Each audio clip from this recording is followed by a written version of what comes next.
Okay. So అనగనగా ఒక ధీరుడు ఈవెంట్లో అందరూ స్టార్స్ వచ్చి అక్కడ కూర్చొని మీ ఫిల్మ్ గురించి మాట్లాడినది, మీ గురించి మాట్లాడినది నేను కొన్ని వీడియోస్ తీశాను. సో దాని గురించి మీరు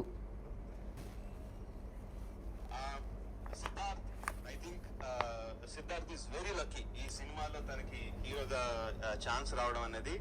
లవర్ బాయ్ గా ముద్రేసేసి తనలో ఉన్న అన్ని కోణాలను చూపించకుండా లవర్ బాయ్ గా ముద్రేసిందండి ఇండస్ట్రీ. బట్ అందులోంచి బయటికి రావడానికి definitely I think this film will help him a lot. And of course Shruti కూడా it's very very very good. No, very positive words. And in fact, అనగనగా ధీరుడు ఫస్ట్ డిఫరెంట్ స్టోరీ ఉండే. అందులో సగం ఫ్యాంటసీ సగం రియలిస్టిక్లో ఉంటుంది ప్రజెంట్లో. దాన్ని ఫుల్ పీరియడ్ ఫిల్మ్ చేసింది ఐ థింక్ రాజమౌళి గారే. ఎందుకంటే ఆయనే స్క్రిప్ట్ చదివి అప్పుడు వెరీ క్లోజ్ టు రాఘవేంద్రరావు గారు కదా ఆయన అసిస్టెంట్ కాబట్టి. So he told Prakash to make the full film in to a fantasy. So అక్కడే ఆ సినిమా ఒక డైరెక్షన్ మారింది. అండ్ ఇంకొకరు అంటే ఇప్పుడు ఆయన హెల్ప్ అవుతుంది మీకు ఇలాంటి ఒక రోల్ చేయడం. లవర్ బాయ్ ఇమేజ్ నుంచి బయట లవర్ బాయ్ ఇమేజ్తో రుద్దేశారు. అంటే ఇప్పుడు లవర్ బాయ్ అన్నా సరే అంత ఓన్ చేసుకుంటున్నారు, సిద్ధుని అంత లవ్ చేస్తున్నారు, లవర్ బాయ్ రోల్లో సిద్ధుని చూస్తున్నారంటే that is also performance, that is also acting కదా. దాంట్లో ఎందుకు మీరు కూడా ఇన్ఫాక్ట్ ఎప్పుడు డిస్సాటిస్ఫైడ్గా మాట్లాడుతూ ఉంటారు లవర్ బాయ్ ఇమేజ్ గురించి? కాదు, మళ్ళీ ఇప్పుడు ఏం లేదు. మీ 20 years తర్వాత మీరు నా లాస్ట్ 5 films గురించి మాట్లాడుతున్నారు కదా. ఇది కావాలనే కదా ఆ రోజు నేను ప్రయత్నించాను. So I don't want to do one kind of films. నేను ఒకే కైండ్ ఆఫ్ ఫిల్మ్స్ చేయడానికి వచ్చుంటే పర్లేదు. నేను లైఫ్ లాంగ్ రొమాంటిక్ ఫిల్మ్స్ చేసి రిటైర్ అయ్యాను. శుభ్రంగా వెళ్ళి సింపుల్గా అది కాదు. I don't want to play the same character again. Plus నేను థియేటర్ నుంచి వచ్చాను, అదే డ్రామా ట్రూప్ నుంచి వచ్చాను యాక్టింగ్లో. సో అప్పుడు మాకు నేర్పించిన విషయం ఏంటంటే ఫస్ట్ 10 minutes నువ్వు స్టేజ్లో ఎవరు అని ఆడియన్స్ తెలియకూడదు. ఆ ప్లేలో నువ్వు ఏం చేస్తున్నావు అని ఫస్ట్ 10 minutesలో ఆడియన్స్కి ఫస్ట్ అర్థం అవ్వాలి. దాని తర్వాత నిన్ను ఆ క్యారెక్టర్గా వాళ్ళు చూడగలగాలి. తర్వాత ఆ క్యారెక్టర్లో చప్పట్లు పడాలంటే చప్పట్లు పడాలి, కన్నీళ్ళు పడాలంటే కన్నీళ్ళు పడాలి. What ever the character demands అది నువ్వు ఒక యాక్టర్గా చేయాలని.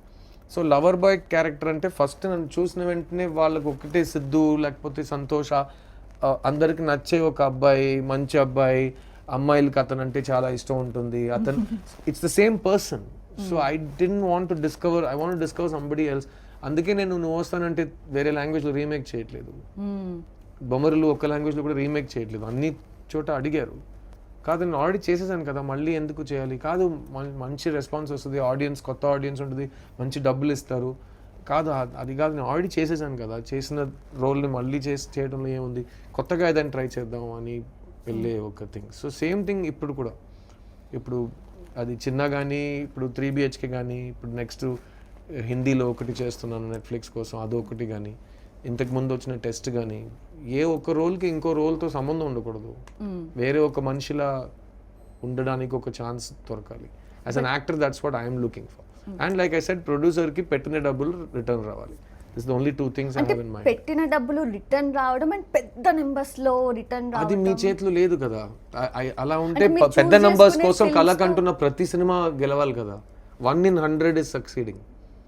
99 films are saying పెద్ద విజయం సాధించడానికి సినిమా తీస్తున్నాం. 99 films ఓడిపోతున్నాయి. అన్ని విషయాల్లో ఓడిపోతున్నాయి. డబ్బుల విషయంలో ఓడిపోతున్నాయి, క్రియేటివ్ విషయంలో ఓడిపోతున్నాయి, క్రిటికల్ విషయంలో ఓడిపోతున్నాయి. అండ్ జనాలు మర్చిపోతున్నారు అలాంటి సినిమాలు. So the idea is to make a film that it's true to you, and ఆ సినిమా చేస్తున్నప్పుడు నీకు you should have a good time.